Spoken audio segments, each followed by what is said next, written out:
বিশ্বকবি রবীন্দ্রনাথ ঠাকুরের লেখা শেষের কবিতা। কালের যাত্রার ধ্বনি শুনতে কি পাও? তার রথ নিত্য উধাও, জাগিয়াছে অন্তরিক্ষে হৃতস্পন্দন, চক্রে পিষ্ট অধরের বক্ষ ফাটা। তারার ওগো বন্ধু, সেই ধাবমান কাল জড়াইয়ে ধরিল মোরে, ফেলি তার জাল। তুলে নিল দ্রুত রথে, দুঃসাহসী ভ্রমণের পথে তোমা হতে বহু দূরে। মনে হয় অজস্র মৃত্যুতে পার হয়ে আসিলাম। আজি নবপ্রভাতের শিখর চূড়ায় রথের চঞ্চল বেগ হাওয়ায় উড়ায়।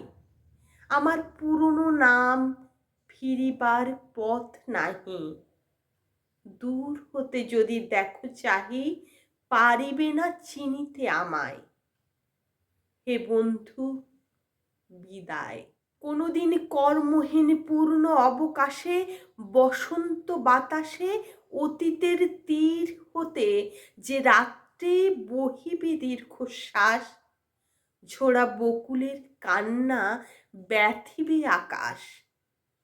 সেই ক্ষণ খুঁজে দেখো, কিছু মোর পিছে রহিয়াছে, তোমার প্রাণের প্রাণে বিস্মিত প্রদোষে।